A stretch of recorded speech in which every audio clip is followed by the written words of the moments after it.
And we're live. Hello, everyone. Sorry for the delay. Rick told us at the last minute that he wasn't going to show up, and Roger's off cooking tacos or something tonight. So it's just Skylar and I. So welcome, Skylar. Hi, everyone. And with that, we can get going on something. Let me just start through the comments here first. Hey, Chris. I want to ask your opinion on something, Chris, when we get there. Tony's here from Cleveland. Tim, I just talked to Tim, so no surprise he's here. Santa's laser engraving. Actually, I'll get his opinion too on something. David's back. Hey, David. We got a whole bunch of people saying hello. Let's see if we can find people who are new. Phil's here. Hey, Phil. And Radu, who's saying hello to everybody too. What else do we have? I guess that's all the new. Oh, Jim is here. Hey, Jim. I haven't seen V in the last few streams. Yeah, V hasn't been here for a while. She works nights, right? Or she was working nights. Maybe now she just doesn't like us anymore. I don't know. Hey, Kevin from Knoxville. Jody from Oz, another Australian. We get quite a bunch of those. And Wade. Oh, there we go. That's everybody. So, yeah, the question I wanted to ask or wanted to talk about is LightBurn. I know a couple of you guys were on the Laser Everything stream the other night, last night, I guess it was. And they mentioned the discovery of the EzCad3 support in upcoming LightBurn. I thought that was kind of interesting, and I wouldn't mind hearing people's opinions on it. My personal opinion is LightBurn is realizing their market is slowly corroding away, and they need to add some more people that might buy LightBurn. But I'm sure I'm just jaded.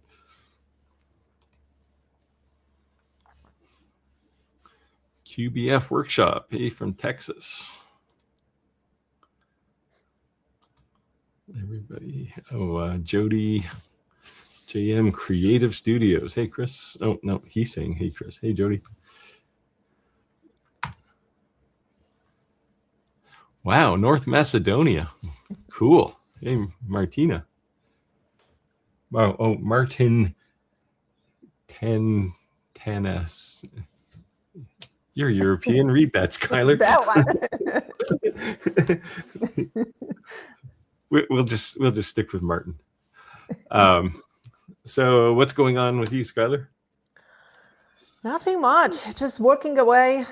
Sales starts to pick up a little bit this week compared with the last few weeks. So just been busy. Of course, the bad news is you can't afford to put gas in the car to drive it to somewhere to sell it now, right? I'm thinking about getting an electric car. Yeah, I know you have one. I have to confess, I chuckle a little bit now. I feel sorry for people who are paying, dollars for gasoline, but it makes my purchase seem like a wise one now. Yep. I've thought about it for a few years now. Just need a new car now, so might get one. Yeah, I like mine. I don't think I'll drive a gas car anymore. Yeah, I don't even drive far. I just, take kids to school and go grocery shopping or whatever. So I don't need it to be. Well, I've driven mine halfway across the country. So yeah, they have charging stations now everywhere. It's not like in the beginning where you have to really think your route. Dennis is here from West Virginia. Hey, Dennis. Oh, Martin says, don't worry, it's okay. As long as we're okay calling you Martin. John from British Columbia. Hey, John. Hi, fellow John. Canadian. Other end of the time zones from me. Chris says more CNC use. More. This is the LightBurn thing. More CNC and use 3, and that's why. I think it's just a flow on. flow on from the work they're doing. Sorry, they're doing from MillMage. See, I don't know about that, because I don't know what kind of useful things they're going to get out of EzCad3D for MillMage. I mean, I know the Z-axis stuff is there, but I don't know.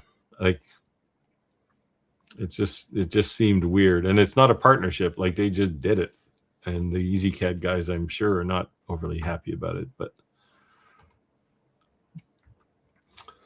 for those that don't know, they're supporting the EzCad lasers that use the EzCad compatible controller, and there's a few of those, and and certainly it's very similar to what CNCs use for controllers, so they might get something out of it for MillMage, but I don't know. It just seemed odd to me. I mean, I only have one laser left that I use that has LightBurn on it now.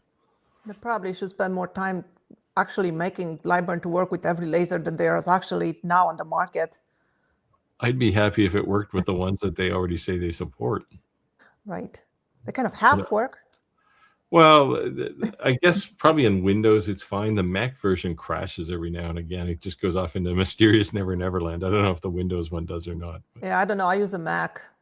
Yeah, so do I. My problem is with the lasers is like half of them don't want to connect to LightBurn.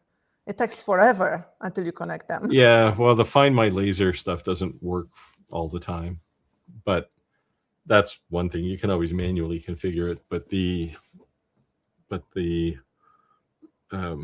sometimes the connections are just a bit odd for some reason. I don't know. And it's not like if you use, pick your software, like Xtool software, it never has trouble connecting to its own lasers. Like, they connect instantly. And some of the other tools where companies have written custom software for their lasers, they seem to work quite well. But Tim says, not till tax comes in October. Yeah, taxes. I had to pay tax this year. It bothered me. Well, I have to pay it. I haven't filed yet, but I'm going to have to pay, I don't know, close to $1,000. Couldn't quite write off enough things this year. Santa says, I asked the question last night if it was ketchup. Yeah, I saw your question there, which is why I asked. I personally think there's merit in this. I think they're trying to, like, the market's getting chipped away, right? Laser companies are disappearing, and a lot of the big companies that are left are building their own software now. And they're seeing their market erode, and then they're looking over the fence at these EzCad controllers going, yeah, we can support those, and maybe we can get some more market share back. As much as EzCad sucks, if somebody bought a laser that uses EzCad3 and they've made an investment to learn it, I think they're probably not going to switch to LightBurn. They might, but I don't know. I wouldn't if I spent, a year learning EzCad because it's a pain. I wouldn't. Did I read that question? I wouldn't necessarily look at LightBurn as an opportunity, because you've got to learn everything all over again. You want to take this one, Skylar? Engraving words on a block edges are dark. Seems like overscan, but I can't find settings in LightBurn. Oh, now we need to go back and find out what Brady's question was.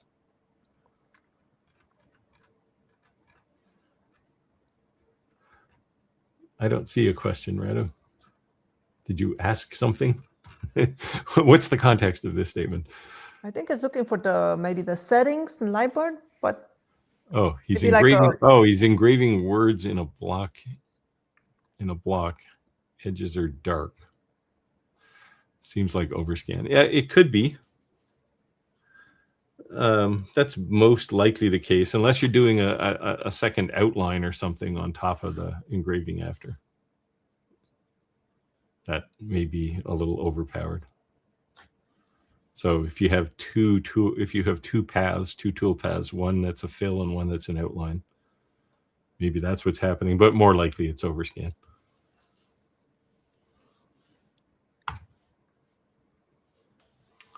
Plug-in hybrids are best for Canada. I don't know. I have never had any problems with my. I don't even like. They always talk about range anxiety with EVs. It's like I don't have that. I don't know what that is. I can drive just as far in my car as a gas car can drive. I think that was more a thing in the beginning when there was not a lot of stations to charge it. Yeah. But now you have them everywhere. See, I don't generally go to chargers. I mean, I charge at home, and I can drive, 500 kilometers, whatever that is in miles, which is farther than I ever want to go. So, but like I said, I did drive halfway across the country, and I did use a lot of, well, not a lot. I used a few superchargers on the way, and it was pretty uneventful. Especially the navigation. The navigation routes you automatically through them, right? So. Do they at least have them next to a restaurant or something that you can go? Yeah, they're always in like malls and yeah. places like that. You don't have to sit in the car, just wait. Well, you can watch television. You can watch YouTube while you're sitting in the car. So I don't know. My only gripe with plug-in hybrids is you've got twice the complexity. So twice as many things to potentially go wrong. But Toyota's certainly perfected it.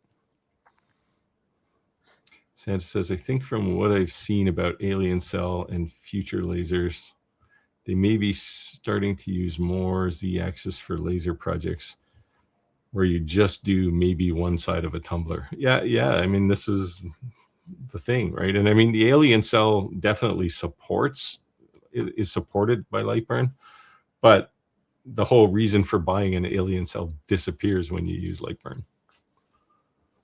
Now their software is a little simplistic, but so you don't have to use a rotary tool. It just does the curve engraving, or well, so there's a whole generation, a new generation of lasers that all can focus on curves, right? So now you're still on a steep curve. Like if you go more than, you can't obviously go more than half of the diameter, right? So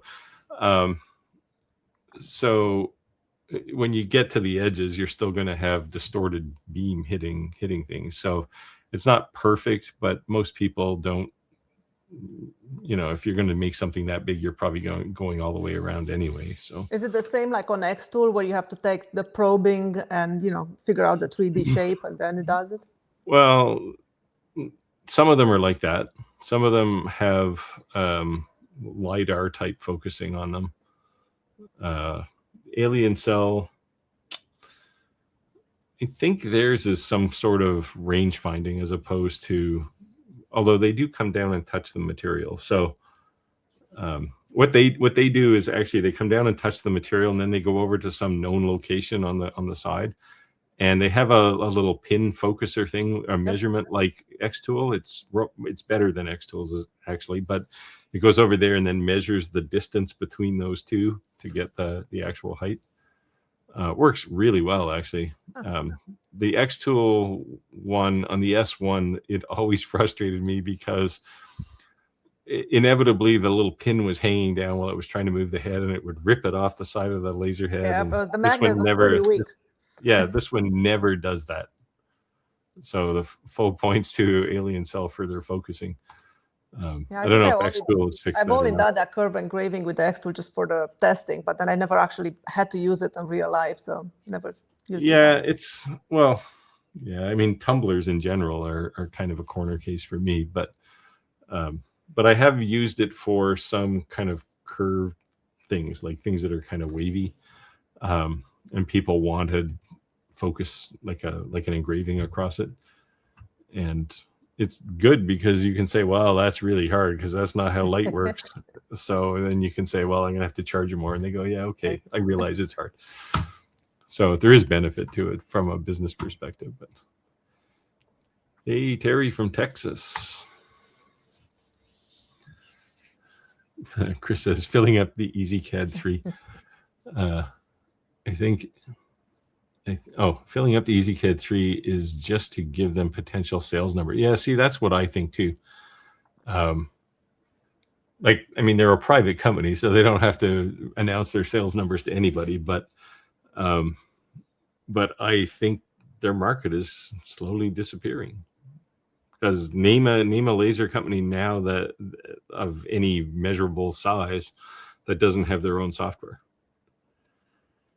Like Longer has their own, Algo Laser has their own. It's usually free. And it's free, right? You bought the laser, so here's the software. And even if it's, LightBurn is definitely pretty good from a design perspective, but it costs money. And, we all live in the real world, and money's hard to get now, right? So people look at it and go, yeah, I'd like LightBurn, but I'm not going to buy it because it costs money. So I don't know. It's just an interesting turn of events.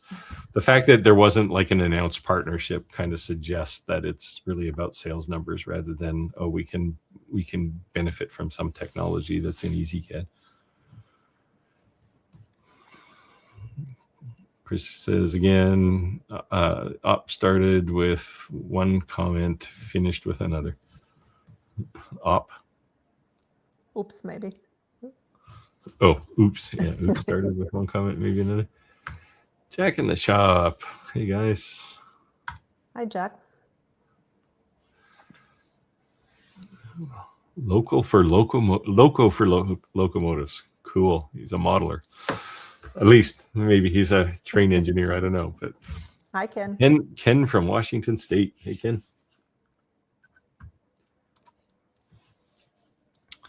Tim says, I don't think Steve saw the new provincial tax on EV cars. Yeah. So in a world where we want people to stop using, petroleum because it's expensive, our government has decided to put a tax, an extra $500 every 2 years on your license for an electric car. At the same time, they're spending $2 billion to build some offshore windmills or turbines. Governments are stupid.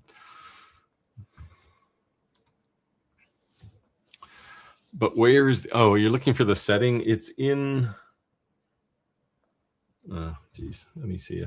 I don't know if I have LightBurn on this computer. I do not. There is a setting when you create a toolpath. If it's a fill, you'll see an overscan. It's a switch, and then that turns it on and off, and then you can create the amount of overscan, and usually about 4% is good enough. But if you're lazy, if your laser's a little sloppy, maybe you need a little more. LightBurn also has some calibration tests you can run for like scanning offset, I think it's called. And you'll see it scans in both directions. So first thing to do is turn off bidirectional engraving just to see if that makes a difference.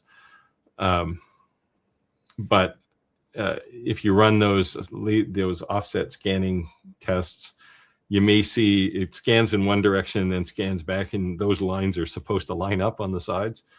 If they don't, you can adjust the timing a bit. There's a whole tutorial on how to do it. It's usually not a problem with diode lasers, but who knows? Maybe you got a loose belt or something. Chris says to Radu, depends on the controller. Overscan on Ruida controllers. Do the overscan, ignore what LightBurn tells it. Yeah. If it's a CO2 laser of some non-name brand, we'll say, although I think Omtech uses Ruida controllers, they will just totally ignore the scanning offset, the overscan. So you'll have to do it a different way with those. But if it's a diode laser, it's gonna be supported in LightBurn, so you should be able to do it there. Oh, it's a longer B1. Well, it doesn't matter what the controller is. It's probably some ARM type controller, but try to turn off bidirectional engraving and see if it at least limits the darkness to one side. If it does, then it's definitely an overscan issue.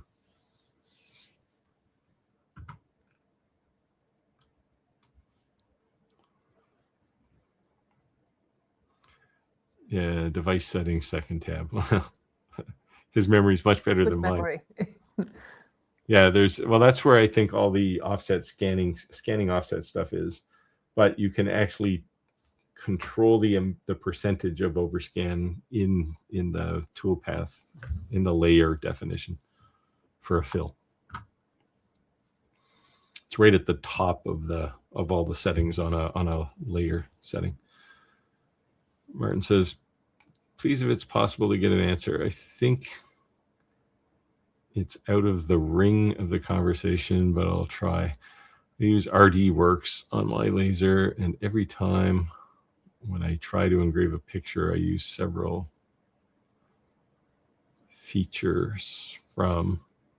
I think it's coming in a different comment, the rest of it. Well, yeah, I think the message here is he's using RD Works. I haven't used RD Works, at least not in the last 5 years, so I can't really guess what's going on there.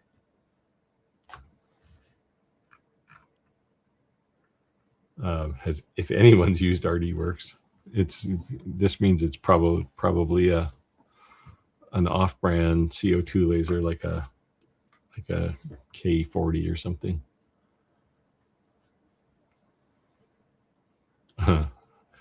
I know a guy who knows RD Works really well, but I can't. I mean, I know who he is. He's Ross, but I can't remember what his YouTube channel is. He does a lot of RD Works stuff. Acolp. Wow, we're getting lots of new names here. Is there a good cheat sheet to get a good starting point for engraving different Yeti tumbler colors? 60 watt MOPA fiber. So the paint, the powder coat on the mug doesn't really matter too much to a fiber laser. It's going to blast through it anyway. The problem with a fiber laser is when it gets to the stainless steel, it's going to mark the stainless steel. So it's probably going to make it black. Well, I won't say there's not a lot you can do. You can play around with the settings a lot to get that right. Probably a higher frequency, right? And yeah, well, you're definitely going to have to go faster too. Faster, more lines per inch. Yeah, the real laser for painted tumblers is a CO2 laser, because but then you won't get colors. I think he wants to get colors. Well, he's talking about the color of the tumbler here. Oh, okay. So the painted. Yeah, the painted ones. So CO2 lasers will blast through the paint and then stop at the aluminum. Yeah, it won't mark the metal. They'll just make it shiny. Fiber lasers are very good at marking stainless steel, so they'll turn it black. I know this because I screwed this up at one point. Yeah, I went to all the trouble to take a very expensive tumbler and put something on it, and when I went back to look at it, it was black, and I was not happy.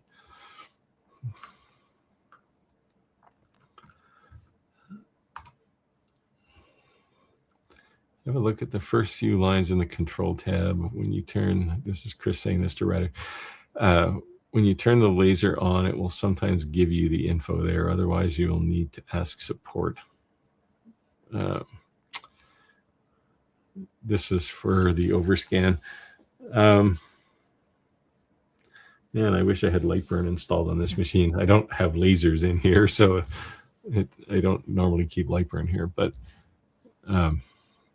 it's there. Actually, if you just Google LightBurn overscan, you'll be able to find it, I'm sure. Where it says, program, but can you assist me please to improve picture scanning except for Imager and Luma Point, I guess that is. What is the best program to improve picture settings? to be good and realistic engrave? Oh, see, this is a hard question. So a lot matters with photos. If you're looking for realistic photos, the photo itself, the quality of the original photo matters. It has to be, you're probably going to want to use something like Jarvis to engrave it rather than, certainly not grayscale. That would just make a Grayscale mess, is the especially on a hardest. CO2. Well, it is on a CO2 laser. It's not so All bad. right, On so a it doesn't diode have that laser. much range. Yeah. Yeah, CO2 lasers are generally on or off. So, yeah, this would be very hard to answer. I mean, you can send me an email with a photo that you're trying to engrave, and I can look at it, or the results you're getting, and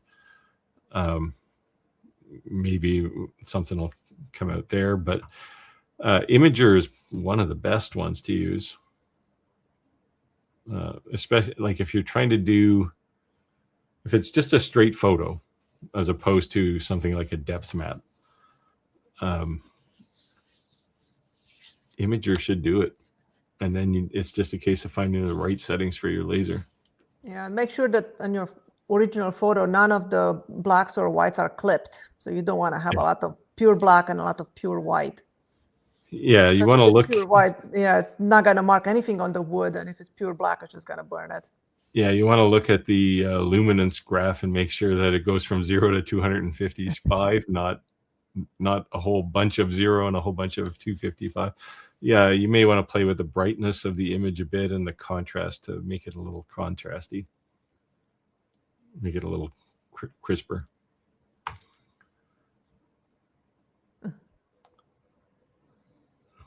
Well, hopefully thanks is deserved, but we'll find out. But you can send me a picture of the image and I'll take a look at it, and it'll give me a feel for what you're trying to do there. Jim says, started engraving clear acrylic business cards, obviously on your CO2 or your, do you have, yeah, you got a UV laser, 1/8 and 1/32. Wow, those are 1/32 is pretty thin. I guess they fit in your wallet better. Except, well, they're acrylic. Yeah, they're flexible a bit, especially when they're that thin. I haven't talked to you much, Jim, to find out how you're doing with your glass, whether you have given up on glass. It's hard. Glass is just brutal. Right, it says scan adjustment in device for adjusting scan lines to each other. That's the scanning offset stuff. Not how far off image. Not how far off image to slow speed up. Yeah, well, there's two things here. There's scanning offset, which is in each direction. How does the laser start and stop at the same point? And then there's overscan, which is how far do you go past the edge of the image before the laser turns off. And those are two different settings. One is in machine settings and one is in layer settings. Here's the rest of Jim's demo.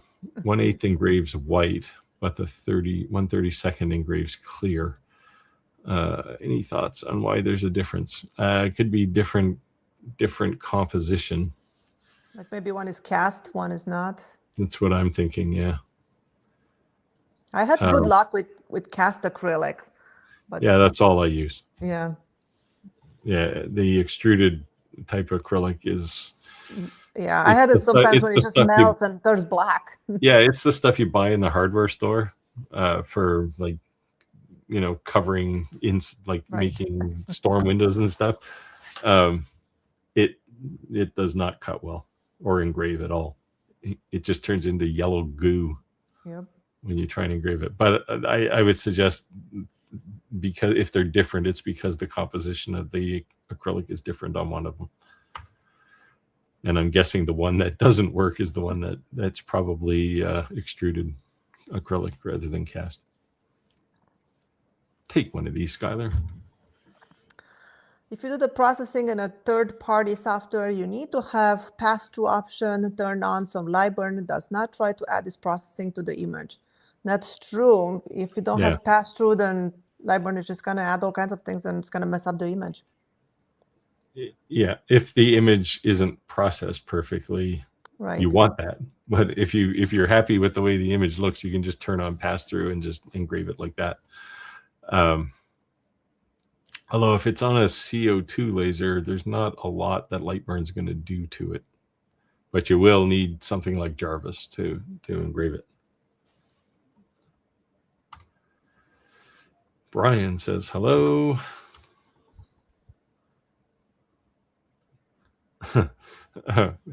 Now Wade's getting into our local politics. Yes, they took the tolls off of our bridges across the bay, across the harbor, and then they're going to tax EV drivers as a result. So, well, they added tax in most cases to compensate for loss of revenue. Well, this is what they say, but you know, the guy across the street from me has like this massive Ram pickup truck thing, and he probably uses more gas just driving out to the street than the energy I use, and he doesn't necessarily he pays his tax to drive on the road, but he's not paying his tax to pollute the atmosphere. So I don't know, it's one versus the other. Robert says, I just got a Creality K2 Plus. How would you rate this printer and the software? Is it hard to use? If Roger was here, he'd be telling you how terrible Creality is. Creality support is I have friends at Creality, so I'll try not to be too mean, but their support needs work. But the printer itself is actually pretty good. I haven't used a K2. I have a K1 Pro, and I put a lot of miles on that thing. I now have a Bamboo H2, but the Creality is still alive. So it's a pretty decent printer. Their software is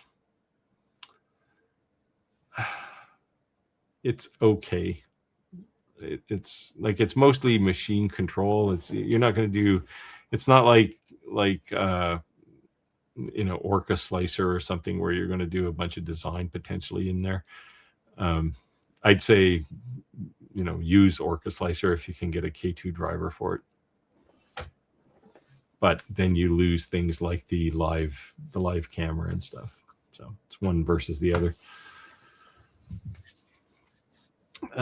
Santa says he's coming from an AutoCAD background. LightBurn was an easy transition. Yeah, for sure. The design in LightBurn definitely is one that a lot of people want to copy. Then when I bought my little F2 and started using Xtool Studio, I was impressed. I don't design anything in any of the lasers software. Yeah. I just go to Inkscape. I do everything on Inkscape, export to the SVG. Yeah, I was using Inkscape. Oh, let me finish Chris's statement here first. Neither are true design tools, but Xtool is ahead. Yeah, so Xtool, and I think this has to be keeping the LightBurn guys up at night, right? Because a year ago, Xtool was, I'll say, fairly far behind. But when you look at what they do now, first of all, every tool you buy uses their same software. So whether it's a laser welder or a laser cutter, or even their DTF printer, they all use the same software. And if you learn how to use it, you can use any of their tools, right? So it has a big advantage that way. But yeah, I don't generally use LightBurn. Even when I was using a lot of LightBurn, I didn't use LightBurn for design. I used a separate design tool. And the reason wasn't because I didn't like LightBurn. It was because I had LightBurn and Xtool and Vectric V-Carve. And sometimes, depending on the customer, they wanted to cross 3 or 4 different things. And it's easier to just have it separate and then import it into each tool. Yeah, especially if you have designed something on Xtool, you can't take that file, export it, and then use it on a laser on LightBurn because the file is not compatible. It's an Xtool file. Well, you can kind of get compatible. Like you can export they call it an SVG from LightBurn. It ends up, especially with things like fonts, it gets a bit weird. So again, I just start from something that I know, and I used to use Inkscape a lot. Now I use Kittle for a lot of that kind of design. Now, if I need straight measured lines, I'll use Fusion for that rather than. But yeah, I've spent many hours in Inkscape too. It works pretty well, and it's free. And it's free.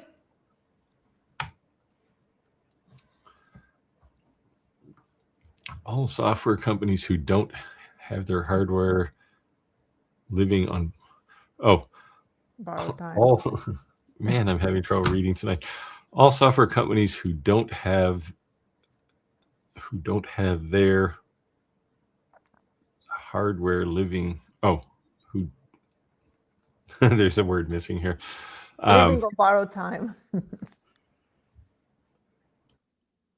Wait. Sorry, I'm trying not to die.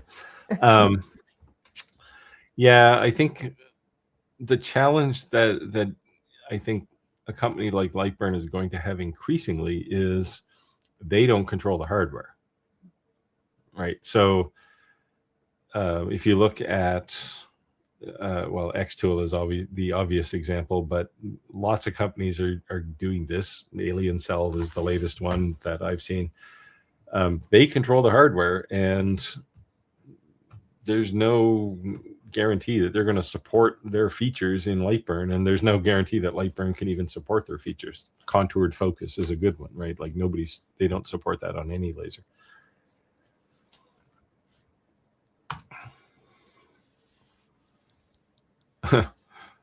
Jack says, I didn't know anyone still used RDWorks.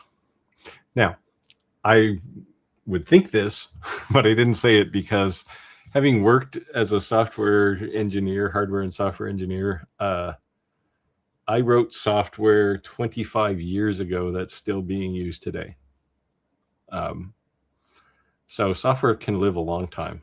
And if you invested in learning it and it works with your laser, because there are definitely some K40 lasers that are only supported in RDWorks.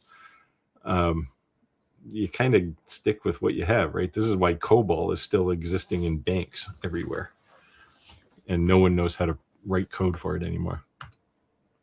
So God help us if there's ever a bug in a bank system. Yeah, Martin's saying it's a CO2 laser. He uses a 6445, so you could conceivably use LightBurn. So I don't know if, I mean, you've got obviously some time invested in RDWorks, so I don't know that LightBurn would be easier, but when you ask a question, you're going to find 100 people who will answer it for LightBurn. You may find one person who's still old enough to give you an answer for RDWorks. So maybe it's time. I don't know. You do have more control in LightBurn over things too, as long as it's not contoured focus. 130 watt. It's a pretty impressive laser. Ross, faux hammer. No, different Ross. There's a lot of Rosses in the YouTube world. And if I can remember his YouTube channel, I'll post it here.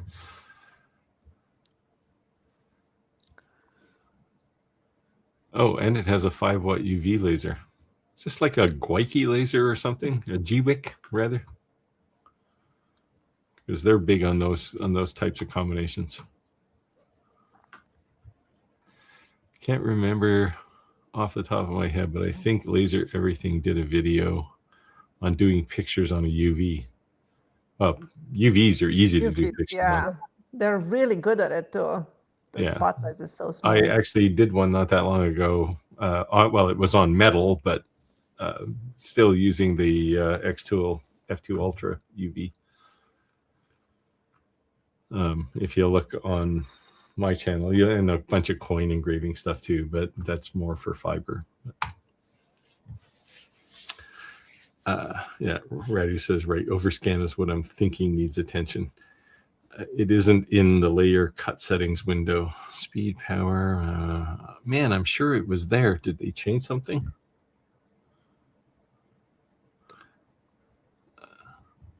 Maybe it's... No, there was some place where you gave it the percentage of overscan, and I thought it was in the layer window. Huh. I may have to install LightBurn here while we're on, but... What did you two do? Lock Ricky and Roger in the closet?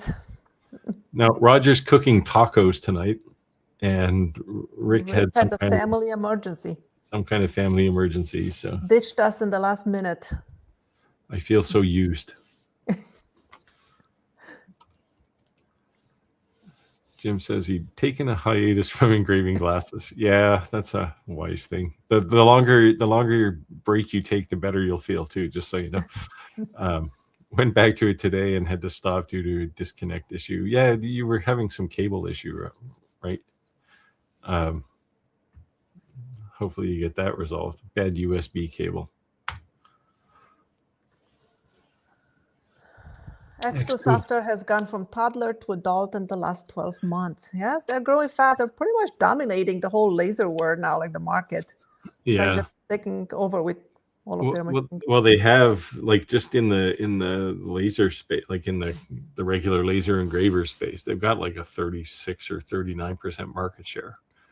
Right, so think about that. 4 out of every 10 lasers sold is an X tool, and I mean they have a huge advantage because, like, LightBurn as a company is small, right? It's only like 30 some people, and X Tool has 200 people working on just the X Tool Studio software, so they can move obviously faster. What I love about them is that they have never put out a product on the market that was not ready. So many companies these days, they're rushing things, they send things out, things don't work. Yeah, I got one of those sitting on my workbench right now. For X-Tool, it's like when they, let something go out, it works. Yeah.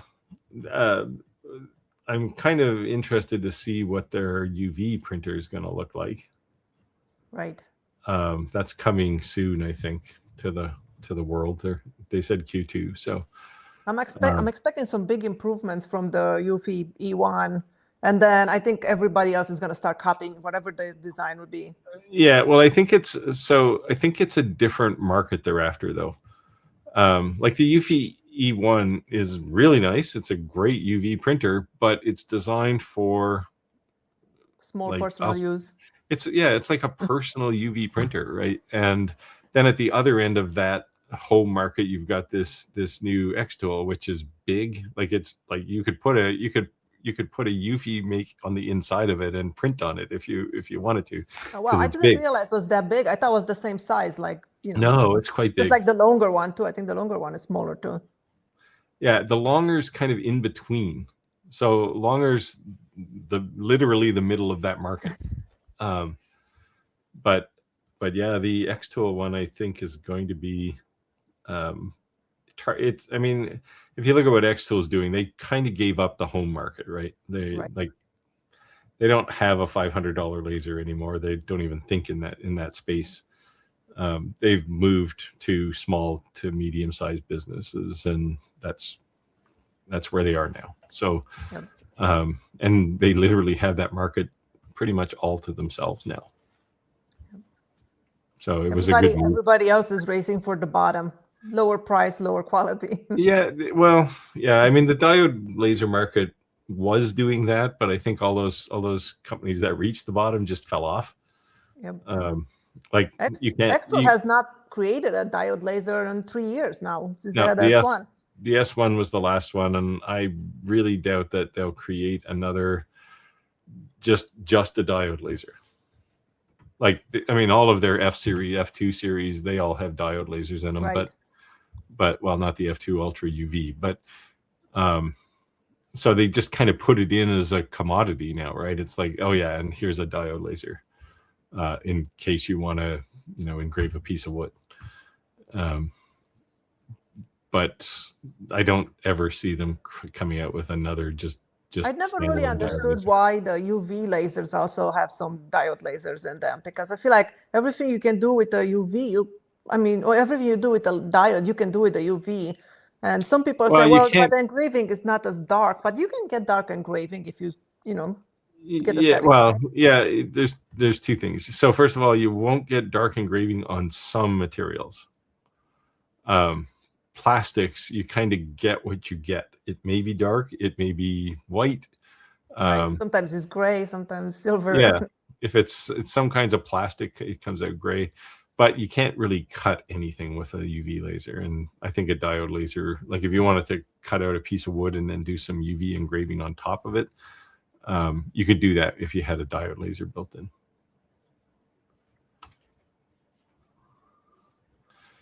A coffee mug salute. Oh, I don't have my coffee mug here. Hey, Randy.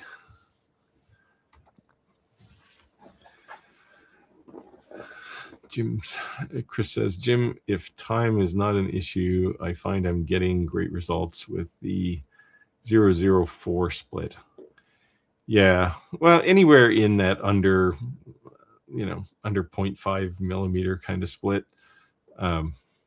But I think Jim accidentally, well, I don't know if it was accidental, but he did send me his rotary settings, and I looked at it and went, it's 5 millimeters. Wow. I mean, on a CO2 laser, you might be able to get away with that, but he was trying to do this with an Omni 1, and 5 millimeters out on an arc, you're going to be out of focus. So I think a lot of the problems he was having was because of that. Focus. But that was something we never discussed in conversation. So I think I suggested 0.1, but if I don't do that many round engravings, so if Chris says 0.04, I'd try that. Skylar, what dust collector? Your dust collector looks just like mine. Shop Fox. Yep, this one, it's the 2 horsepower Shop Fox. I have 3 dust collectors. That one has become one of my favorites right now.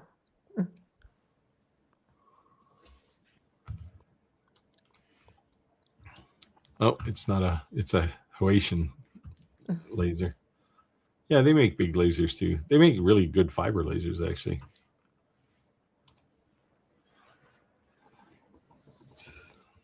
Santa says, Grayscale, Jarvis, and others. I'm still trying to understand. Skylar, from your photography background, do you have any advice? I've not done many photo engraving, so I can't really advise much on it. My understanding is that Jarvis, the way it engraves, it just does those little dots. So it's makes the pictures out of dots, versus Grayscale is just like a smooth flow from white to black. Yeah, with Grayscale is more like a photograph, whereas Jarvis is you get gray, you get shades of gray based on dot density. Yeah, like if you look with the magnifier to a dollar bill. Yes. So dots. Yeah, well, that's like an etching, but same idea, right? It's made up of a whole bunch of lines rather than dots. The Grayscale is realistically only going to be useful on a diode laser, although I did use Grayscale on a UV laser to engrave metal. That metal engraving video I did, I believe I used Grayscale there.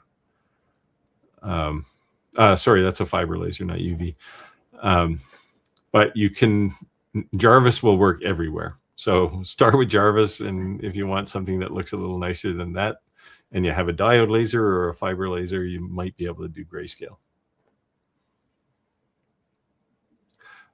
What I did, I mean, a lot of these terms have been around for a long time for software geeks, but what I did was I actually built myself a test that prints just a little image with each of the modes. In fact, I did a video on that too, about a year ago, probably. And it gives you a feel for how good each of those modes works on any given piece of material, because some materials work better as well. There are things like, I mean, you can call them binary materials, like acrylic. It doesn't matter what kind of laser you're going to use. Acrylic is either engraved or it's not engraved. There's no in between. There's no gray. So for that, you have to use Jarvis on any laser. So there's lots of variables here. Could be the laser, could be the material.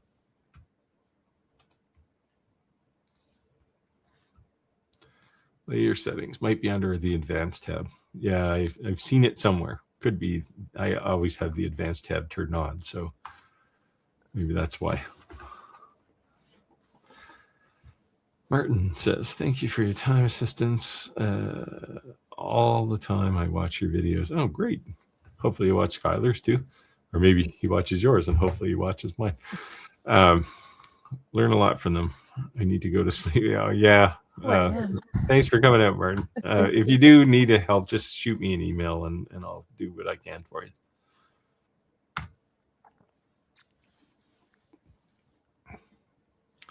Only thing in advanced cut layer is the window, is the ramp.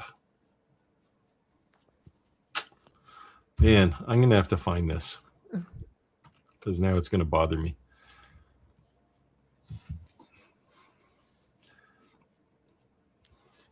North Macedonia. We can put another pin on the map. I mean, I like the fact that we get people from literally around the world, even people willing to stay up till 2 a.m. I'm usually waking up about that time. About the diode laser and UV laser, I think it's about nanometrics. Also, hot and cold laser, I think, is totally different. Well, yes, a UV laser works on a very different principle than a diode laser. Diode lasers are like torches. UV lasers are like chisels. Is the best way to describe that. Ablation is the complicated term for what a UV does. Who doesn't love a good chisel? Yeah, it's a million little chisels. Have you tried doing any relief on anything you've built to sell yet? No. You got to do that. No. Looks great. I have to show you my biggest fail of this week of building something. Oh, well, yeah, let's have it. Let me go get it. My biggest fail was just a complete lack of progress on things. This is on a UV 5mm split I use for prototyping using the rotary. Yeah, you're pushing the limits with a 5mm split on a UV though, because the focus is so narrow on a UV. All right, so I had this idea that I was going to laminate together some different color woods and make a box, and then power carve it so you can see the color from underneath the wood. So when I carved it, I completely butchered it. It looks terrible. So I thought I would do like some waves or something, but I'm not good with carving. So then I played around and tried to make some dots. I thought maybe that would be better, but I didn't like that. So then I ended up with this kind of lines. Those look all right. So this one was, end up in the trash. Then I made this box with that idea. I took that idea. Yeah, that looks good. So I ended up with this. Nothing wrong with that. But this one, complete disaster. I had this idea in my head, was looking so good, and then I went to make it, and I made that. Do you have a wood stove or a fireplace? I do have fireplaces. I have two, but it has glue on it. I don't want to put glue on my fireplace. Then start a bonfire out in the backyard. Oh, Chris, this is contentious. Grayscale equals photo Jarvis equals newspaper. Well, I know. Well, grayscale is definitely not like Jarvis and newspapers. It's true grayscale. It's adjusting the power of the laser to create the grayscale. But Jarvis and newspapers have really coarse. They actually vary the dot size in newspapers too, to make like bigger dots make darker images, and so they kind of do two things. Jarvis is literally just dot density.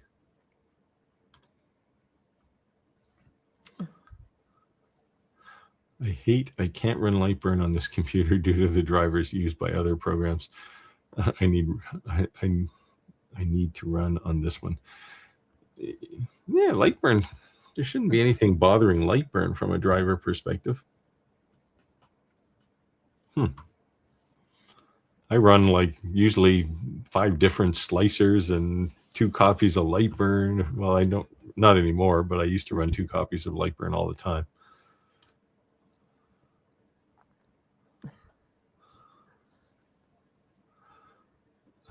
Yeah, there. Santa's a diehard. He's going to be with us, but not at 2 a.m. I won't be here at 2 a.m. either. I can't even make it to 11. No, I wake up at 5 in the morning, so.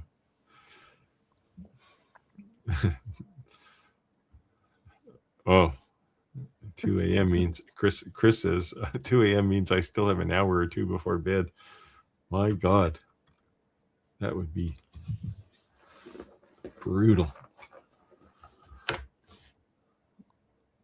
Santa says I stay up one night a year. He's hanging on to that legend. But who nags the elves in the middle of the night? Grill canopy. Is that the pattern he's talking about on your box that you made? Oh, I don't know. Maybe. Is that what it's called? I have no idea. I just made it up. Well, I've seen that pattern, but I did a so with CNCs you can do this too, right? So right. When you eventually get your Onefinity, if it's still probably a few weeks now old. it says, first it said it was like, well, beginning of April. Then they sent another update and said, we're still on track, like middle to late April. And now they sent the last update. It's like batch 4, we're still on track, late April, beginning of May. Come on. I guess it depends what track you're on. Maybe it's just a hill. Probably. I'm so anxious. I keep practicing on the VCarve Pro and make designs and do the toolpaths, and it looks good on the computer, but who knows, like if I have to do it on the piece of wood, it's probably going to be completely different. Who knows what I did in there? I can't tell if I did good or not. It's pretty good from a what you see is what you get perspective, but like I have done laminated 2 different colors of wood, and then you cut through the first layer to get to the dark layer, so light on top and dark on the bottom, or vice versa. It works actually pretty well on a CNC because you don't like when you're using your fairly inaccurate grinding tool, you may go a little deep, or you may touch it and you get a light spot. Yeah, that won't happen with a CNC.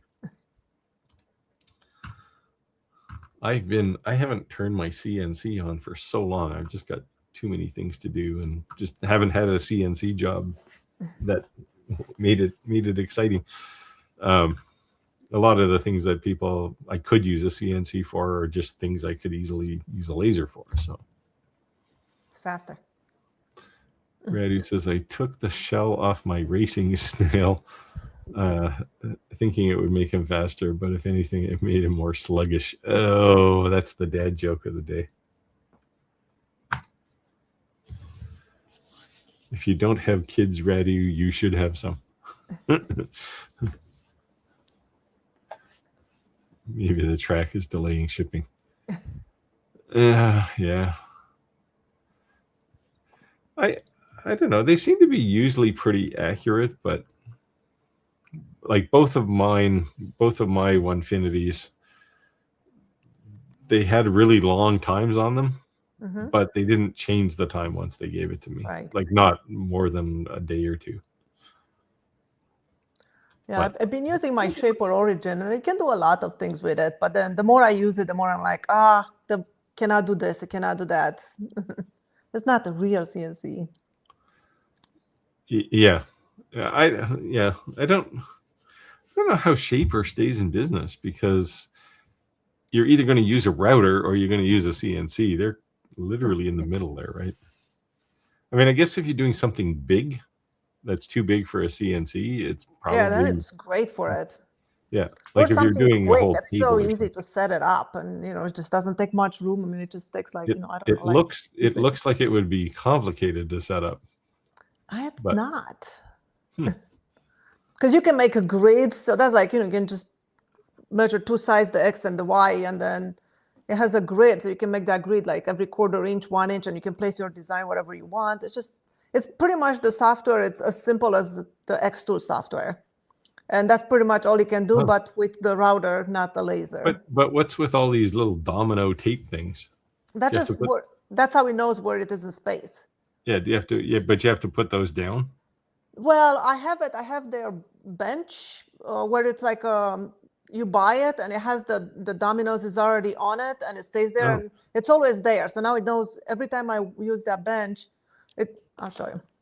It just knows exactly where it is, so I don't have to keep putting them down and pick them up. Oh, we're going on a road trip. Yep, sorry. No, that's okay. So here is what it looks like. Huh. So they stay in there. It's attached. So that's just how it knows. It almost looks like a laser frame. Yeah, it does. Wow. But you can use things, you can clamp them on your work surface here, or it has this thing underneath and you can put things standing up too. So if you want to do dovetail or something, you can put your wood standing up and remove this platform.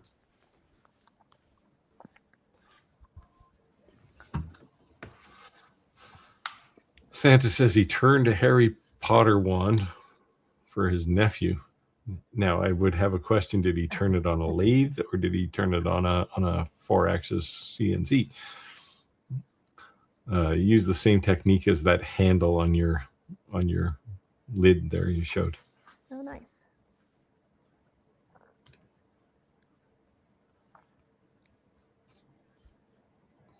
Yeah. So, yeah, Chris says he'd much rather wait the extra time to get products that were yeah, this is the tedious balance of YouTube, because if you wait until the thing is stable, it's going to be out of date. But if you go too early, then people say, well, I can't even buy it yet, or they get one and they've made so many changes to it from the time you reviewed it that it doesn't look the same. But I do like Xtool's model for releasing things. Like, they still call them, so anytime they've shipped me something like the F2 Ultra UV, they said it was a prototype, but then 2 weeks after they sent it to me and I did the review, they started shipping them. So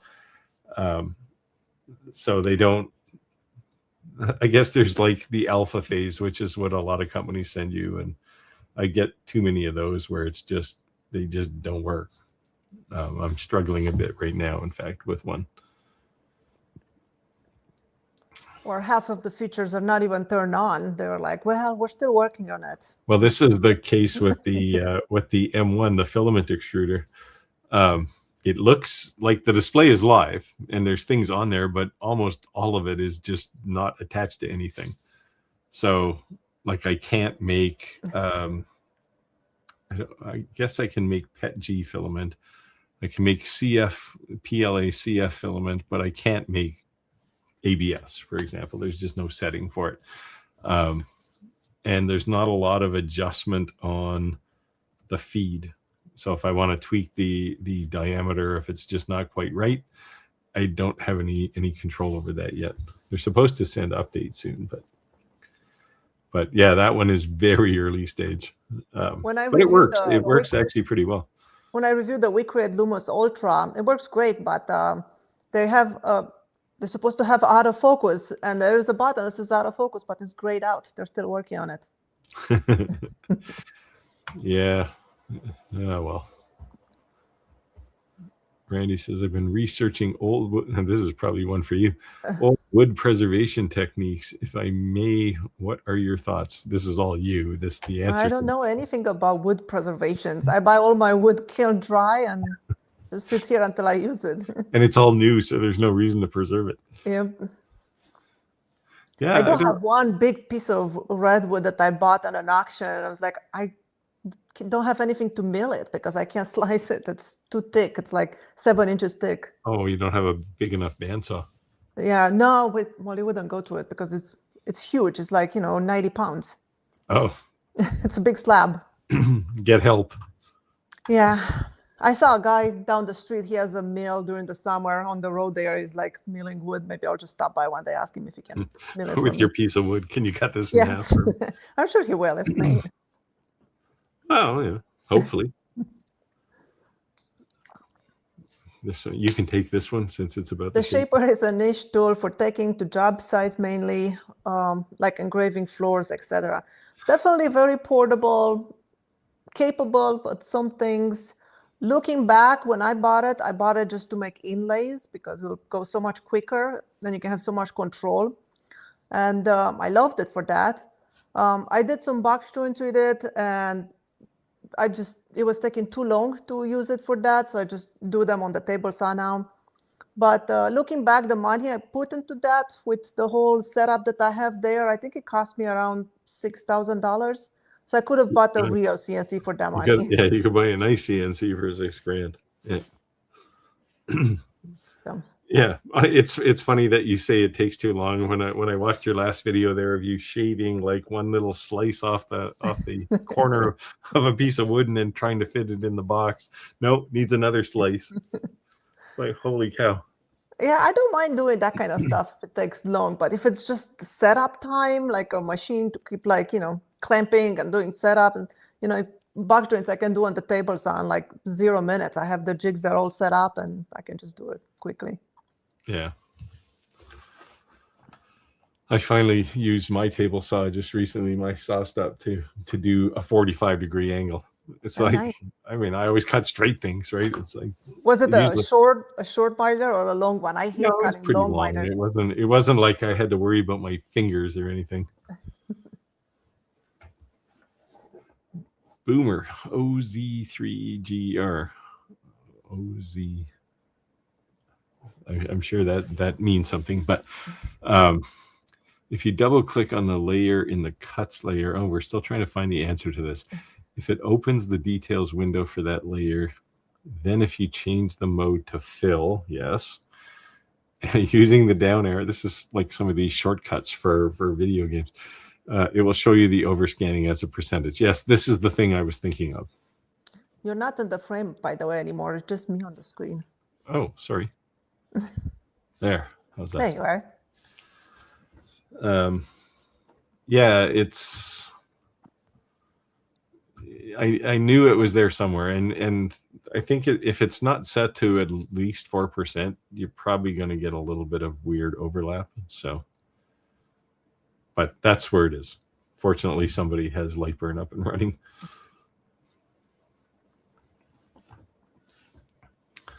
Oh, this is how he made his wand. Wood lathe and then by hand. Yeah, because the wand is not like it's a weird looking thing, right? It looks like an old stick. Have you ever tried a lathe, Steve? I used to have a lathe, but I wasn't ever really using it. I made, I don't know, a chair and a few other little things, but it just, I moved a couple of times and I just didn't have room for it. So I do know a guy who's like a master lathe craftsman type person, and if I need anything made round, I'll just go ask him.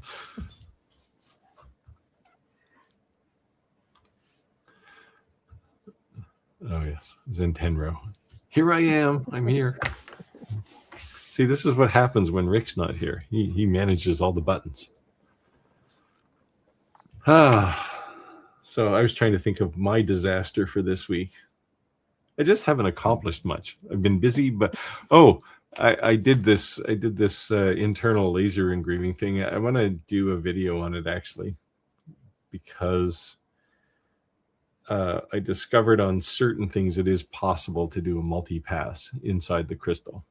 And now I've also similarly discovered that you can do 2 passes, because if you do 3 passes, you get a horrendous fracture in the glass. Oh, fracture. I'm not sure what drives that, but yeah, when I get time. I keep saying I wanted to do fewer reviews, and hardware just keeps flying in. So I know, I'm the same way. I'm like, I don't want to do any more reviews. And then next thing you know, it's like, oh, okay, I'll do this one.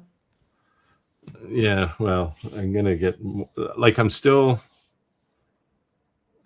catching up on things from 2025 that I committed to, and I'm just getting them. I have far fewer commitments from 2026, but it's it's not fun.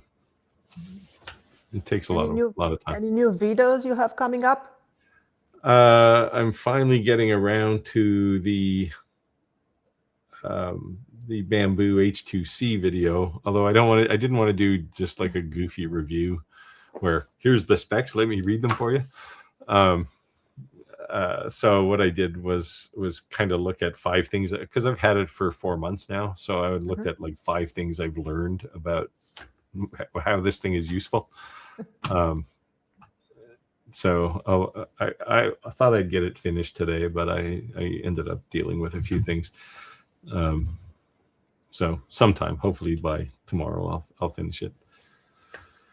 I'm still waiting for Rick to come up with all his CNC videos. Oh yeah, he's got like a room full of dangling carrots, right? He's just like, here, it's coming, can't have it. He was going to do a bunch on coin challenge coin polishing too, but I thought that the PW one, the CNC was sent to him for review. I'm like, that was a long time ago.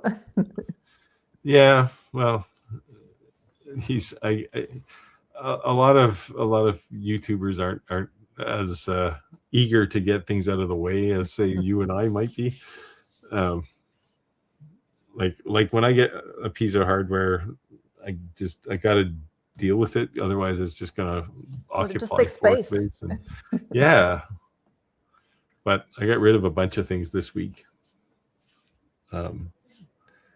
So I have a little more space, but I'm pushing people away now for a lot of things because there's just too much of it. It just never ends.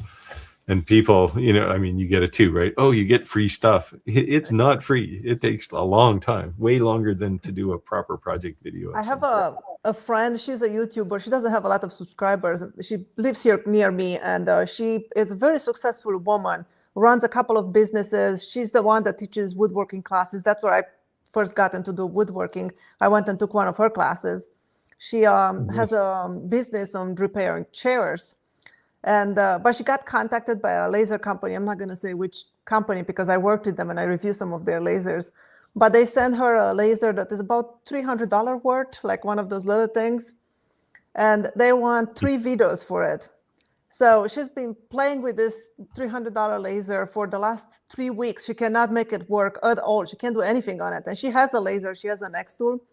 But this one, their software, it's not developed pretty much at all. So she's having trouble with it. So she spent 3 weeks trying to do this. Then she was like, okay, I'm going to try LightBurn. Maybe it works better there. So she got it to work on LightBurn, but she didn't have LightBurn before. So she spent over $100 on LightBurn now. She still doesn't have the videos. She's like, what did I get myself into? It's just like, I don't even know about this laser. Yeah, I might actually have the same laser sitting in a box. It's been in my shop for, I don't know, a few weeks, but it's a little box. So yep. It's a tiny. She brought it to my shop. She's like, Skylar, help me. I don't know. You know about lasers. I can't make this thing work. She brought it here. And I mean, we got it to engrave and cut a little bit, but it was like the framing was not working at all. You're just blindly putting things on the bed and hoping that the laser will go there. This sounds like the familiar early software problem. Yeah. But something to look forward but they asked for 3 videos for it, and they keep harassing her and sending her emails like, hey, I have an idea. Can you do this project on this laser? She's like, what project? I can't even make it to cut a square. I had one, actually, it might have been this laser. They had the nerve to send me a video outline. Here's a video outline for you. And it's like, I don't care what you think the outline's going to be. I mean, if there's bad things, I want to say bad things about it. Yep. Yeah, so those I push back on hard. Like I said, I built this sort of ethics and kind of general direction sort of document that I give to to sellers now. I should actually share it with everybody so they know how I review things. And in there, it just basically says, it's my channel. I'm here to help people. I'm not here to work for you. So, don't expect that I'm going to do everything you say. Don't expect, if you say you need it, you send me the laser today and you need a video tomorrow, it's not going to happen. Like they're very aggressive. From their perspective, it's clear that the average YouTuber is a pawn in a game, right? And like, I don't mind helping companies that are building things that are interesting. Like, I wasn't going to do the alien cell, and then I saw a couple of things there, like the live focus stuff, and it's like, yeah, this is interesting, right? Like, this is pushing. People want to see that. Forward. But it pushes the market forward, right? If it's just another, here's another 5-watt diode laser that can cut a hole in something or engrave something, so what? Who cares, right? It's been done to death. And anybody who wanted one of those probably bought it already. So I look for things that are new or innovative in some way. And a lot of companies do now. They say that you say, okay, I'll review your laser, and then you wait and wait. And it's like, oh, it's not ready. Oh, we'll send it next month. Oh, now it's April. Now it's June, and you wait 9 months. Then it shows up, and it's like, it shows up at night, like 9 p.m. gets delivered on my porch. Next morning, I get an email. I saw you got the laser. When are you gonna expect the video from you? Is your video done yet? It's still on the porch. I didn't even bring it in. Yeah, it's just you're not gonna get a good review that way, right? And and I kind of ghosted a company yesterday because they said, we'll lend you the laser. You can do 4 videos and then send it back. And it's like, forget it. Like, first of all, I'm not going to do 4 videos. That's how I got a company from 2 streams ago. Like, somebody contacted Rick something about the lasers, and then they immediately sent me an email when I went in the house. I had an email from them to review a laser, and they wanted me to do. They asked me if I would review it, and I looked over it and stuff. I'm like, maybe if you send me this one, because they had multiple lasers. They were like, sure, we can do that. We expect you to do 6 long format videos and 6 shorts for it. I'm like, no, are you crazy? So we own your video content for the next 2 months. Yeah, I'm like, no, I'm doing 1. That's what I'm doing. I'm just reviewing the video. I mean, I don't mind. So a review is fine, because then you can highlight, here's what's new about this. Right. I can do a short. Different than everything else on the market. Sometimes a short. If I have a project where I can use it in not an excuse kind of way, like, here's a project and this laser will actually help me, or this tool, whatever it is, I'll use it and do a video. That's different than being forced to just create some contrived project. My theory, what I usually tell the laser companies is, okay, I'll review it. I'll show a good overview of what the laser can do and stuff. And then I'll feed off the viewers, right? If they ask questions about something, can you show us how you do this, inner glass engraving, the settings or something? Then I'll do a follow-up. I have no problem. If the viewers are asking for that, I will do it. But I'm not going to, tell the company I'm making a video every week for the next 5 months for you. Yeah. So, like I do, like most companies, they send me the extension table and the rotary tool for pretty much every laser I have. I've never reviewed any of those. I show it and I say, I have it. If you want to see it, I can make a video on it, but I don't know how to use them. I've never used them. So let other people that use them, they know how to review those things. Yeah, I mean, I have a couple of project videos that I'd like to do. And I'll pick a laser, I'm going to use a laser, CNC, and a couple of other things to make this project the one I'm thinking of. And I'll pick one of them and I'll use it, and I'll say, hey, this is a whatever, and here's how I'm using it. Right. But that's the real world, right? It's like, hey, this is for an actual customer, and I'm using this tool in my shop to do real work, because that gives people a feel for, certainly how to use that tool, but what it's good for, right? So I try to do that rather than let's just invent a project and create something. I've done some of those and it drives me crazy. Yeah. And I'm also pretty clear that I don't do marketing videos. I don't hype things. If I like it, I'll tell you I like it, but I'm not going to say, and you got to buy it. Like click this link here or the world's going to end for you. Anyway, Santa says, I used to laugh at the older guys in my woodworking group who were turners. They constantly talk about we can turn everything with a skew, and you would talk about carbide tips. Yeah. It's true that a lot of the wood turners are these older guys, but man, you see some of the stuff they built. And it's like I wouldn't even know how to build it with a something like a CNC. Like they're turning the inside as well, right? So I have it's very thin. Like the wall of the thing is only like 3 millimeters thick. Yep. The instructor from my local Rockler, he's amazing wood turner. He's always, when I go there in the store, they all know me. So I go in and he always has his projects there. It's like, Skylar, let me show you what I did. And it's like cool little vases with like a neck about this narrow, but then it's hollow inside. Yes. And it's just amazing. You're like, wow, how, like, what? I can't even wrap my head around it. Yeah, my buddy who's a master wood turner has tried numerous times to show me the jig that makes that happen. And it's like, this is like, it's like rocket science, right? Because in order to make it thin on the inside, you have to know the contour on the outside. And it's... Yeah, when I turned my first bowl, with the same guy, I took a class with him. And I kept going, the walls make it thinner and thinner. I was afraid I'm going to go through the wall. He's like, no, the bowl will talk to you when it's ready. And little do you know, it was singing. It was making sounds as you were going and getting thinner to the perfect thickness. Yeah, I was like, what? It talked to me. That's what it says before it starts throwing things at you. Probably. Tim says, I haven't been there for a few weeks. What did you get rid of? Oh, he's asking. I'll tell you offline. There's quite I got a bunch of things gone. I'd like to get rid of some more, but air purifiers. So I had a whole pile of these things because they were always sending me one every time that I get a laser, and it's like no one wants these, right? It's the one person who wants to do laser engraving in an apartment, they buy one, but everyone else is just going to vent outside because it's cheaper and it's cleaner. Filters are not cheap on those things. No, and they get clogged really easily. So I had, I think, 4 of these things, and Tim got one for his E1, and I thought, great, that's one down. But then within the last week, I got rid of the other 3.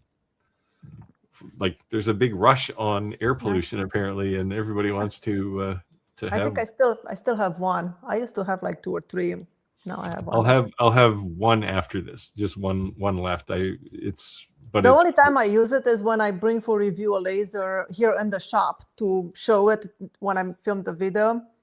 And because on the bench here, I cannot hose it outside. Usually I do all my laser work in my finishing room. So there's, I have the vents through the wall and stuff. But so if I bring it here to show something in the video, then I will use that purifier. Chris says, yeah, I just love these stores that start begging for product reviews before you even have time to open the package. They're super aggressive, and I mean, I get it, right? They're building. It takes even something that if they build a new laser and it looks just like the laser somebody else built last year, it still takes a lot of time to develop that, and time is money, as they say. So they got to recoup, right? So they want to sell stuff quickly. And it's like somebody asked me, there was one, I had something coming, UPS was going to deliver it, and the day before it arrived, they asked me if I was working on the review. It's like, did you check the status of this thing? I haven't gotten it yet. It's like, come on. But yeah, I generally don't let companies tell me what I have to say. or when I have to say it, because that's just such a trap to fall into.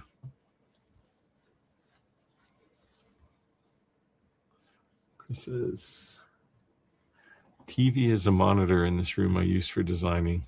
Laptop, I use it the lasers. Checked laptop, it has overscan where described. Okay, so we're still talking about overscan. Man. But problem is solved. Yeah, LightBurn is set to no machine, so it wasn't showing. Yeah. Well, at least you can see it now anyway. So play with that. I don't know if you see it there. What was it set to? First of all, was it turned on, and what was it set to? Because the default I think is 4%, but I don't know if the default is on or not. Because you don't normally need a whole lot of it for diode lasers.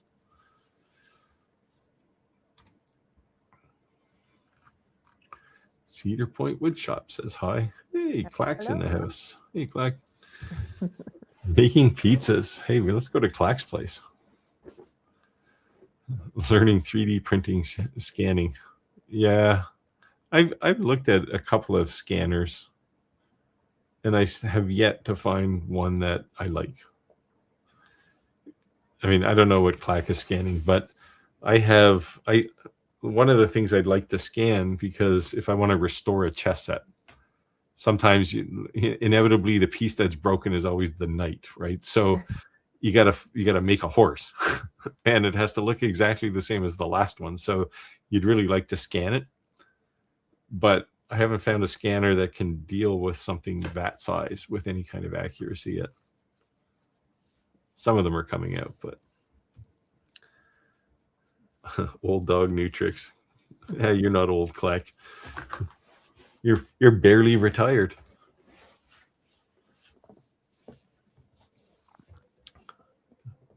Should ask Clack how retirement is going. It's got to be better than getting up. Somebody asked me the other day if they could book a meeting with me, like put a meeting in my calendar. And it's like, I don't even know if I have a calendar. I don't. Usually I have to look at my watch to see what day it is. And that's the best way to be. I know my kids are on spring break right now, and it's like, I have no idea what day it is. Yesterday, I keep thinking that was Monday. I was like, I don't know. It's like, tomorrow's Tuesday. They're like, no, Mom, it's not. Yeah, it's easy to lose track of time when you don't have to work to a schedule. My whole work, it's all my driving kids to activities. Yeah, enjoy it while you have it, though. I have two boys, and they're both now in their 30s, and one of them was born in November, and he was very small when he was born, so I used to stuff him inside my coat when I went outside in the wintertime. And now he's about 40 pounds heavier than I am, and it's not fat. He's just like, it's not like me. Just tall and big. He's solid. And I told him one day that I used to carry him around in my coat, and he looks at me, and he looks himself up and down and goes, no. I said, you're only this big. And that doesn't seem that long ago. It goes fast. Mark at GC Heatstroke. Heatstroke? Good evening, all. I'm sorry I missed the stream tonight. Well, you haven't missed it yet. We still got time to ask a question. But I will watch the replay. Oh, the overscan was at 2.5. Yeah, that's a little small. Try 4. Depending on the laser. Well, you said it's a V1. Maybe check to make sure you don't have a loose belt on the gantry, just in case. It might be a little floppy. Dan Sawfish. Oh, we got some new names tonight. They must have heard Rick wasn't going to be here, so they all showed up. I put that in there so Rick could listen to it later. hello to you too. If you had to work with cedar, see, now this is where we actually need Rick because he works with cedar. What type of cedar would you work with? And have you done any projects? I don't know. Have you worked with cedar, Scott? I do, but the cedar I work with is the red cedar, the aromatic cedar. I worked with Alaskan cedar and Spanish cedar. But I don't do outdoor projects. Mine are just, indoors little things. Yeah. The only thing we have here, I mean, we don't have any like really exotic kinds of cedar. We have the standard kind of swamp type cedar, which you can get aromatic cedar, which is aromatic cedar is nice, but it has so many nuts. It's hard to find a good plank. Like you can't really make a good project out of it. Like I use it for my intarsias, escrosa. I think you got to go to the right place to get it. Like the wood warehouse that I go to, you can get pretty nice cedar there.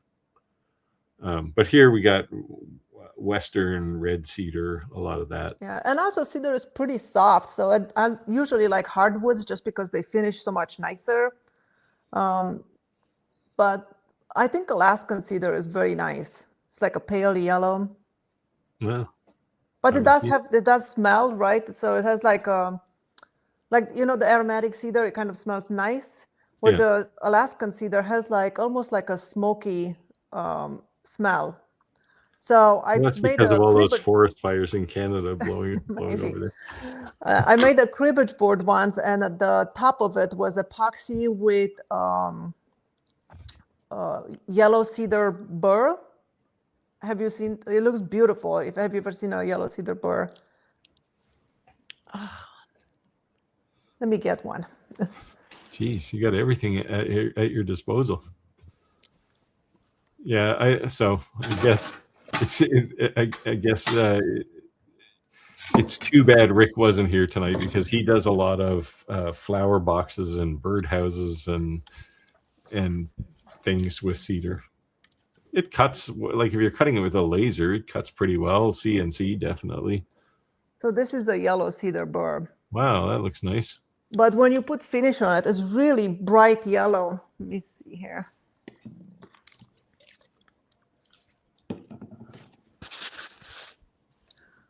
So I made a cribbage board with this and epoxy. Yeah, and how many hundreds of dollars did you sell that cribbage board for? And well, but here's the kicker: the base of it, I made it from Alaskan cedar, which is the same kind of yellowish tone, but it's just plain, very straight grain, very clean wood. And I sold it, and then the person was like, "I'm so sorry, I have to return this because it smells like it came from a smoker's house, and nobody smokes in our house." And I was like, it's impossible. Like, why would it smell like smoke? And I couldn't think of it. And then when I came back, I smelled it. It was just the cedar smell. Huh. So, I don't mind aromatic cedar. You can only really use it for like chests and things, right? But right. I use mine for the intarsia to make the flowers when I make the things. Yeah, but any colors. But do they smell like aromatic cedar when you're done? Probably. Well, I mean, if you put a finish on it, like poly or something that is a varnish, it will seal it up and you don't smell it. Yeah, seal it. But that kind of defeats the purpose. Well, yeah. There you go. Clack stays very busy. See, when I stopped working full time, people said, "Oh, you'll be busy all the time. Like you'll wonder how you ever worked a day job." And I thought, no, that's impossible. But I work longer hours now than I did when I had this job and my regular day job. It's crazy. Yeah, red cedar. We have a lot of red cedar here. I have a gazebo in my backyard, and now I'm on the East Coast, and the entire thing is Western cedar. Like it's like it would have cost them a crazy amount of money just to get the wood here, and it's got like 6x6s and 4x4s in there for all the corners, and because it's octagonal. I It came with But the house. I it's didn't great build that it. it's rot resistant. Yeah. Can withstand that. Although whoever owned this house before I didn't really look after it, so I had to water blast it and then restain it to get it back to rude cedar. I assume black means red cedar. Yeah, Western red cedar is our thing here, but it costs a lot to ship it here because it's the complete opposite side of the country. Yeah, it burns nice. It's a little too nice. If you're like, I can't believe people put cedar on their roofs. It's more of a California thing, but it's like you live in a place where they get brush fires and forest fires, and you have a cedar roof. Yeah. So Clack has a mill. Bring my slab to him. Yeah. Go on a road trip. Show up. Yeah.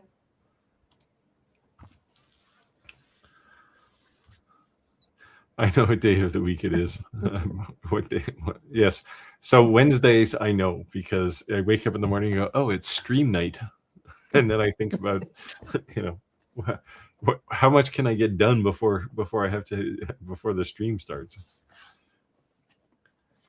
Chris says, Steve, you need to have a word to your employee.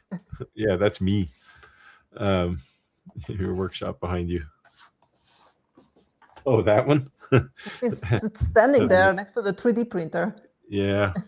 So I'm going to change a lot of this stuff. So maybe by next week, we'll see. But yeah, I got to do some reconstruction in my studio. There's a few things that are in the way, and there's still some audio issues here that I want to fix as well. Yeah, he never moved. It's a she. It's not a he. I'm sorry.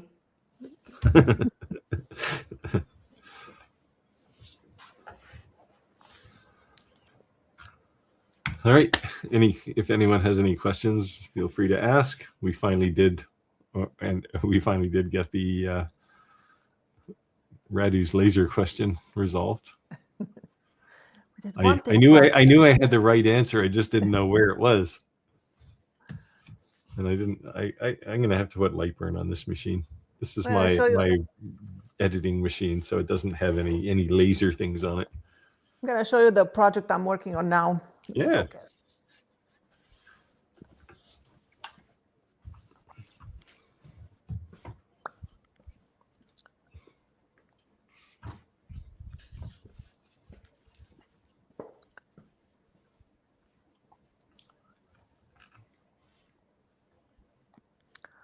So I've been working on this cross now because of Easter.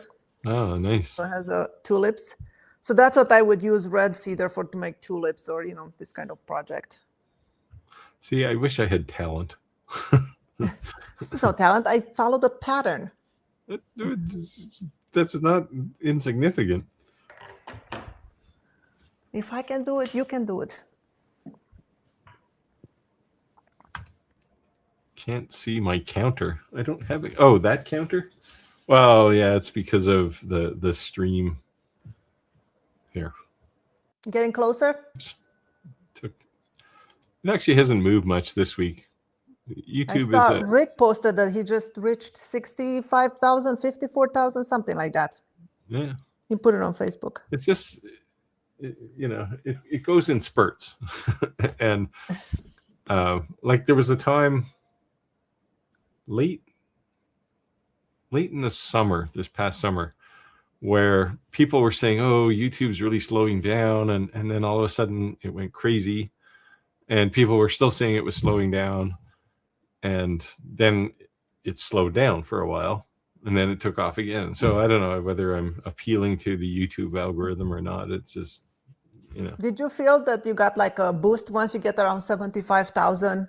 Yeah, I guess. Well, it was before that, but definitely around 75,000. I think you appeal to a different code path in the YouTube algorithm.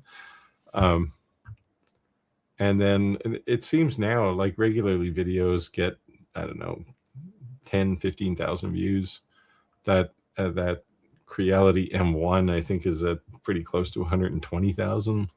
Oh, Now that's it's kind of unique, and there's no one else on YouTube that has that thing yet. So, right. So I kind of cornered the market, but it was just kind of cool to have that one just kind of take off.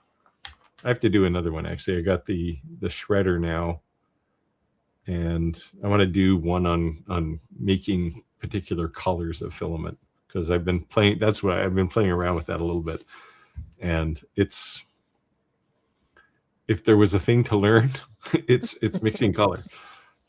Making the filament is easy. You put a bunch of crap in the top and you push the start button and you meander it around to the spool and you start winding. But getting the color you want and getting it consistent there's definitely some magic there. Yeah. So I spent actually a bit of time watching. I didn't realize this, but I'm glad it's there on YouTube. There's whole channels of just people taking like red, yellow, and blue acrylic paint along with black and white and mixing particular colors. Yep. And it's like, I want to know that. I took some painting classes earlier in my days, and we were required for the class only to have the white. We didn't have black. They didn't ask for black, but you just have the primary colors in white. You use gesso for the white, and then you just mix your own colors in the class. Yeah. Yeah. And so, but that's basically what making a particular color of filament is too, right? It's just harder because it's not like you can, like paint, you can take 3 little piles of paint and mix them together and you can see immediately whether it's the right color. And if it's not, you can kind of add a little more of something, right? With filament, you kind of have to be right going in because you can't change it once it's going, right? Right. So just waste a lot of it. So yeah, I've spent a measurable amount of time in the last couple of weeks watching paint mixing videos. So they should make a software where you can digitally mix. Well, there are. So the thing is, like, I mean, if it was a computer, computers use RGB, but green isn't a primary color. So in the filament mixing world, you use red, yellow, and blue, right, along with white.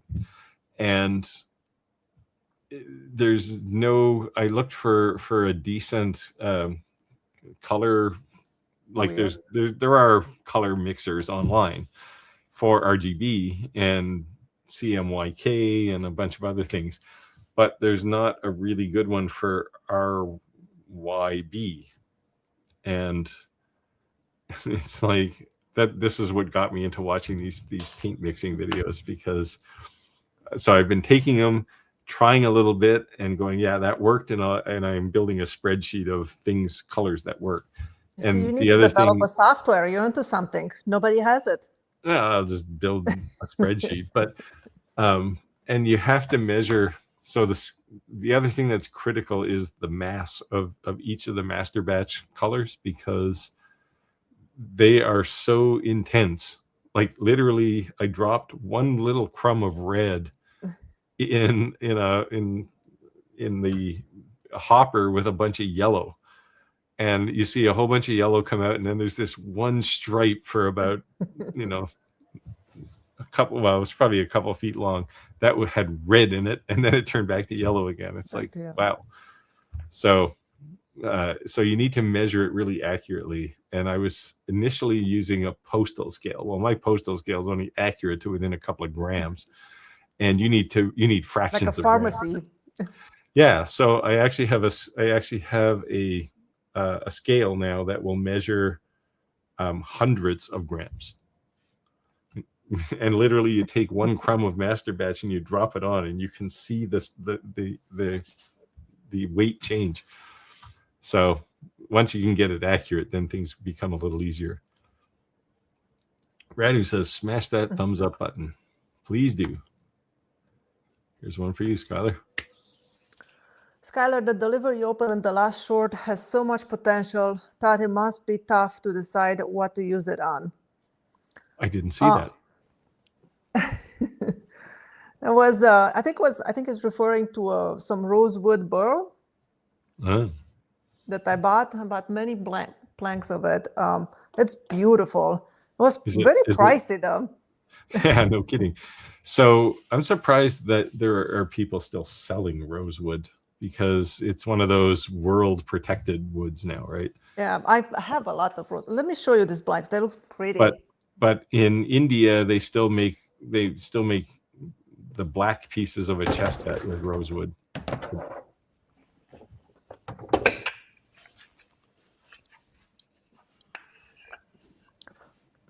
So I just brought a couple of them over to show you. I think I bought like, I don't know, like 12 of these guys. Yeah. See, I'd love to make a chessboard out of that kind of stuff. Well, I can give you my supplier. I'd also need a bunch of money to do it. Yeah, so they're all pretty small blocks. Some are bigger than others, but I can resaw them and make a bigger block. And yeah, if you want the supplier name, let me know. I'll give it to you. I still haven't decided what to make with it. I just looked it up online, and you never know. You know, when you see pictures online, you're like, is it gonna look like that? Is it not? And I just bought a whole bunch of them, and then it showed up, and they look nice. Yeah, Santa says, get yourself a color wheel. This is what I tried, and you can't get a really good red, yellow, blue color wheel. Every other one you can get, but it's because, you know, the only people who work with red, yellow, and blue are kids with crayons, right? So, and people who paint.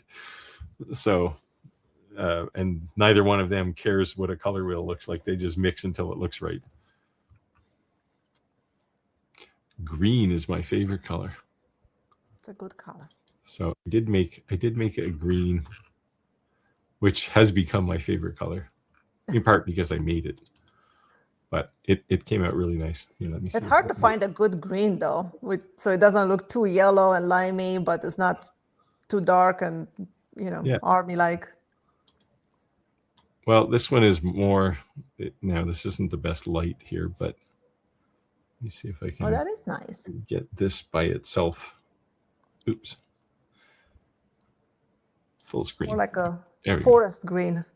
Yeah, it's a pretty dark green. So I made that, which is kind of cool. And I mean, it was pretty simple. Did you make the importantly, blue behind it? Well, the other one's purple, and then the one behind that is actually kind of like an eggplant color. But yeah, how do we get back here? Here we go. But the cool thing was I made it and I can make it again, which is even cooler. So, and it's consistent color. So there are some tricks to make things consistent. Now this is new filament, like new pellets. With recycled filament, which I've also started using now for a lot of infill and support and stuff. I don't care what color that is. And it always, like, you take a handful of crap and you throw it into the grinder and grind it up, and it comes out, usually it's some weird brown color of some sort. You can probably make it black though, right? Or something that just... Yeah, I mean, you could throw a handful of black master batch in there and make it black, I guess. But yeah, I've been playing. So Sun Lu sent me a bunch of interesting rolls of filament. So I have a lot of PA6 and stuff now, and which is nylon. It is like really hard to print, but when you finally get the settings right, it comes out fantastic. And it's bulletproof pretty much, and you can put it outside, and it's very, very strong. So is that what you made that hammer with before? Hammer? A hammer? You made a hammer, right? Oh no, that's actually carbon fiber. Okay. Like carbon fiber inside regular filament. I don't have a whole lot of need for that. There are times though when it's good to have it at my disposal, but for the most part, I do prototypes, right? And it's like, yeah, I'm going to show you. You're going to go, no, change that thing over there. Okay, so I'll grind this one up and make you another one. So it's that kind of evolution. So I tend not to use any of these exotics, but I have a little project I want to get done. And I was talking to one of the Sun Lu people, and they sent me a bunch of filament, and I like their filament for bamboo printers. Actually, one of the rolls they sent me has, like, I looked at it beside a bamboo spool, and it's the same color. It's got the same little kind of hole pattern in the sides of the spool, and and I do hear rumors that they're made in the same factory. Well, they are made in the same factory. There's no question. But I do hear that bamboo is setting up their own line, so they're going to start making their own filament, and I guess they have all these spools left over. I don't know, so they're starting to use them. But yeah, I have a bunch of PA6. I have a bunch of ASA, all good filaments, because I want to make some stuff that's going to be outside. So, and I'll do some videos on. I'm actually going to do a video on how to make these numbers back here too, which you can't see anymore. No. Can I get over there? This is weird. It chopped everything in half here. So can we do it this way? Ah, there we go. Yep, there you are. They're over there in the corner. So I'll do a video at some point on how to make those. And I told Sunlu I'd use their filament to make it. So, which I used to make those. So. Yeah, so Clack says this seems to be good work for AI to calculate. Probably, but I would, before I let some machine loose to do it, I'd rather learn the principles myself. The last time I did anything related to color mixing, it was probably in like grade school. So this is a good refresher from school that was 40 years ago. 50 years ago almost. That's why, so Chris says, that's why I think filament should have the PMS color standard on the bottom. I wish they did, actually. Some of them have Pantone colors on them, but very, very few. It's because I think the colors aren't always consistent with some of the filament makers. Red, we'll be here all week. Please pay your wages on the way out.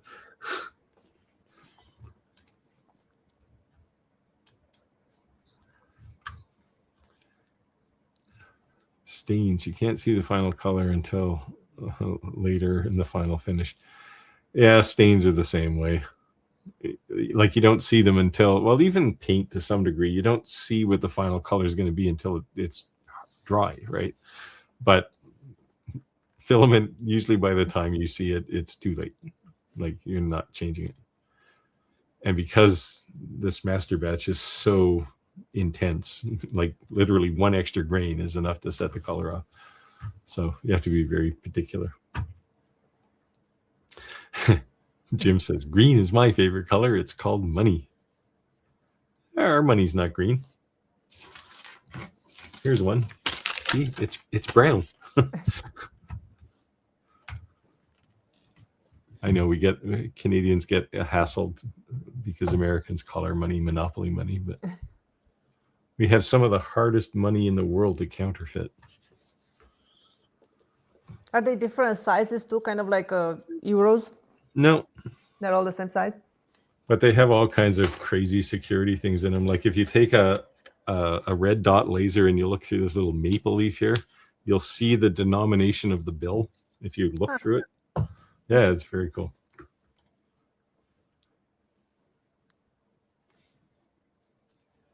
What's this? Razor built. Wow, new name. What technology do you use the most in your shop? And which one would you not live without? What do you use the most, Scarlett? It's so hard to tell. Yeah. I think I have sanders. I have the most sanders. I hate sanding. I do too, but I have a lot of sanders. Like I'm just looking around and I would say the most used piece of technology in my shop is a pencil. Pencil. That's a good one. I use my my CO2 laser a lot for a lot of things. I don't use it so much anymore. But sanders, I can see 7 sanders just now looking around the room, not even counting the ones in the cabinets. And I'm not talking about your orbital sander, just machines. Yeah, I only have my drum sander. Yeah. But yeah, I mean, it's hard to. This is a hard thing to answer because, like, my 3D printers are going 24/7 most of the time, right? So I don't. Does that count as using them the most? Probably. I mean, I put 300 hours. This H2C that I got 4 months ago has almost 500 hours on it now. Probably has more than 500. So they get used a lot. Sometimes for things I need, but usually it's like a prototype of some sort. I know. I use all the tools in my shop. Many times my husband will come in and be like, "It's so crowded in here. You need to get rid of some machines. Which one don't you use?" I'm looking around. I'm like, "I use all of them." I have the biggest machine in my shop is my tractor. It sits over in the corner.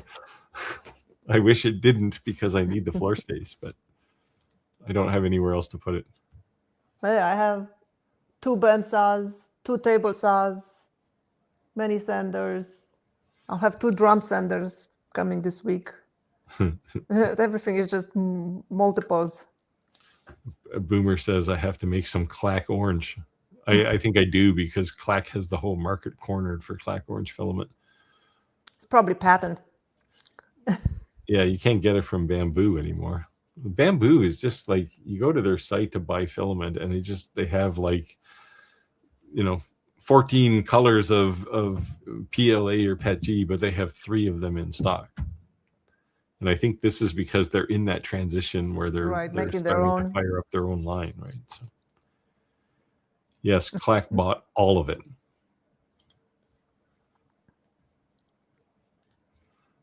I do have to credit Clack for his little jig that he built for a Rotary. Have you seen it?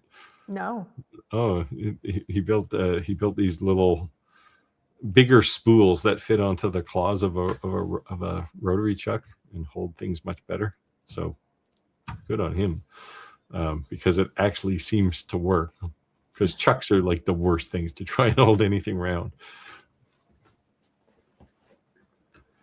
I didn't read the rest of the green comment. What green comment?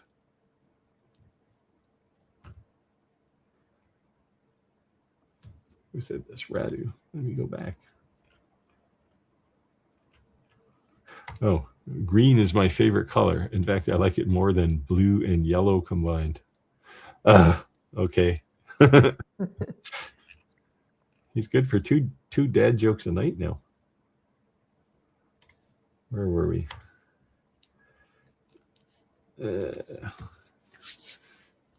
Dan says, I'm in Washington State. I get Alaskan yellow and Western red cedar. Old growth Western red. That Alaskan smells totally different from Western red. Yeah, I like the smell of red cedar. It's not quite as potent as the aromatic stuff. Skylar, your Alaskan yellow.